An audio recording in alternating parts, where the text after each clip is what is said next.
2 Kings chapter 23, Josiah's religious reforms. Then the king summoned all the elders of Judah and Jerusalem, and the king went up to the temple of the Lord with all the people of Judah and Jerusalem, along with the priests and the prophets, all the people from the least to the greatest. There the king read to them the entire of the covenant that had been found in the Lord's temple. The king took his place of authority beside the pillar and renewed the covenant in the Lord's presence. He pledged to obey the Lord by keeping all his commands, laws, and decrees with all his heart and soul. In this way, he confirmed all the terms of the covenant that were written in the scroll.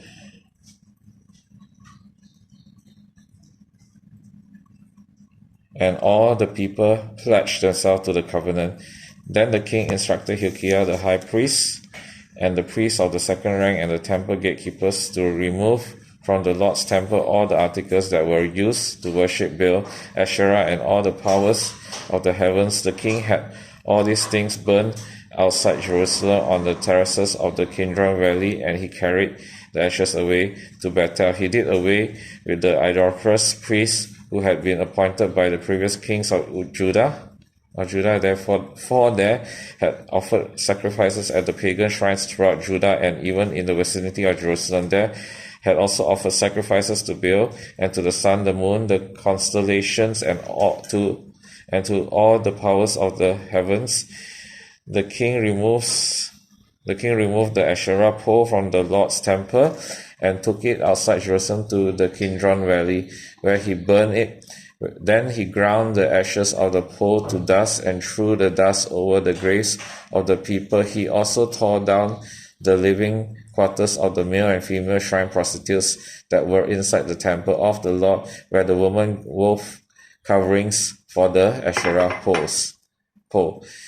Josiah brought to Jerusalem all the priests who were living in other towns of Judah. He also defiled the pagan shrines where they had offered sacrifices all the way from Geba to Beersheba. He destroyed the shrines at the entrance to the gate of Joshua, the governor of Jerusalem. This gate was located to the left of the city gate as one enters the city. The priests who had served at the pagan shrines were not allowed to serve at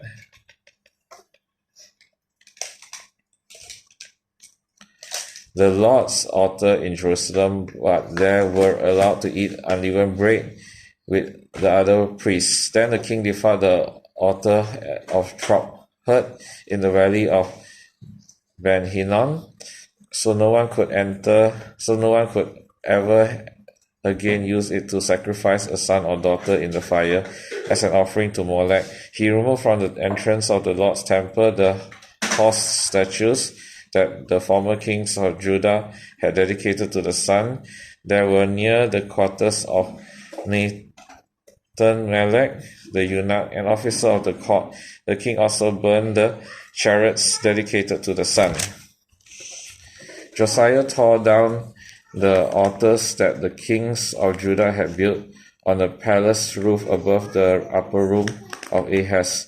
The king destroyed the altars that Manasseh had built in the 2 country yards of the Lord's temple. He smashed them to bits and scattered the pieces in the Kidron Valley. The king also desecrated the pagan shrines east of Jerusalem to the south of the Mount of Corruption, where King Solomon of Israel has built shrines for Ashtaroth, the detestable goddess of the Sidonians, and for Chemosh, the detestable god of the Moabites, and for Molech, the wild god of the Ammonites. He smashed the sacred pillars and cut down the Asherah poles. Then he desecrated these places by scattering human bones over them. The king also tore down the altar at Bethel, the pagan shrine that Jeroboam son of Nebat had made when he caused Israel to sin. He burned down the shrine and ground it to dust, and he burned the Asherah poles. Then Josiah turned around and noticed several tombs in the side of the hill. He ordered that the bones be brought out, and he burned them on the altar at Bethel to desecrate it. This happened just as the Lord had promised through the man of God when Jeroboam stood beside the altar at the festival. Then Josiah turned and looked. I get blood. I just was new with it. I don't know what's that, Ma. This is a blade. What's a blade? Knife.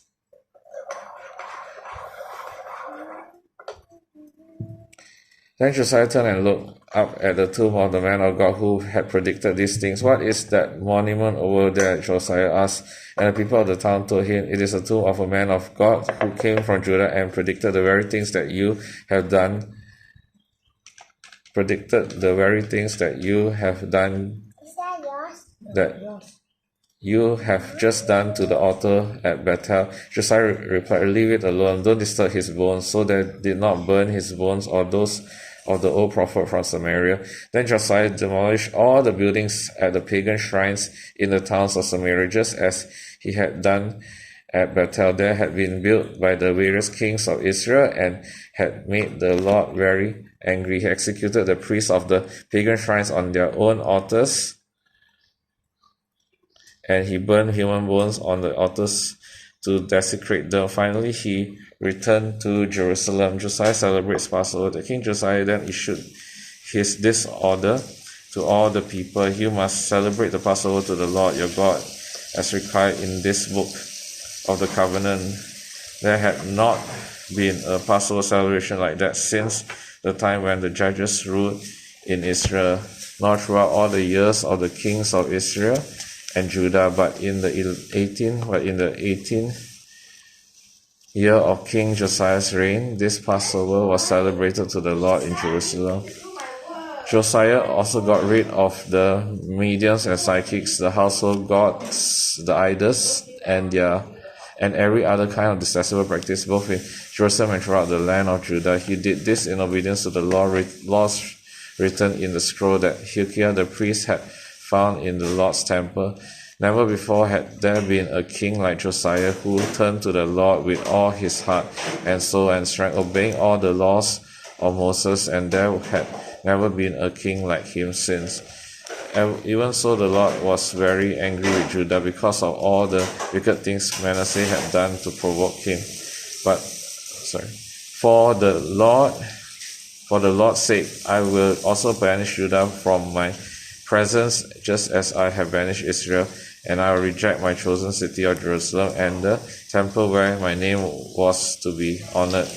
The rest of the events in Josiah's reign and all his deeds are recorded in the book of the history of the kings of Judah.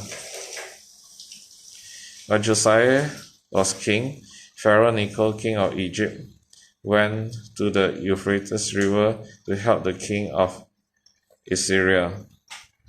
When Josiah was king, Pharaoh Necho, king of Egypt, went to the Euphrates River to help the king of Assyria. King Josiah and his army marched out to fight him, but King Necho killed him when they met at Megiddo. Josiah's officers took his body back in a chariot from Megiddo to Jerusalem and buried him in his own tomb. Then the people of the land anointed Josiah, son of Jehoahaz, and made him the next king.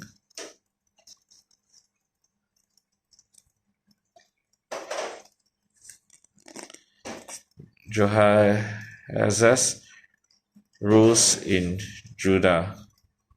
Jehoahaz was 23 years old when he became king, and he reigned in Jerusalem 3 months. His mother was Hamutal, the daughter of Jeremiah from Libnah. He did what was evil in the Lord's sight, just as his ancestors had done. Pharaoh Necho put Josiah in prison at Riblah in the land of Hamath to prevent him from ruling in Jerusalem. He also demanded that Judah pay 7,500 pounds of silver and 75 pounds of gold as tribute. Jehoiakim rules in Judah. Pharaoh Necho then installed Eliakim, another of Josiah's son, to reign in place of his father, and he changed Eliakim's name to Jehoiakim. Jehoahaz was taken to Egypt as a prisoner, where he died. In order to get the silver and gold demanded as tribute by Pharaoh Necho, Jehoiakim collected a tax from the people of Judah, requiring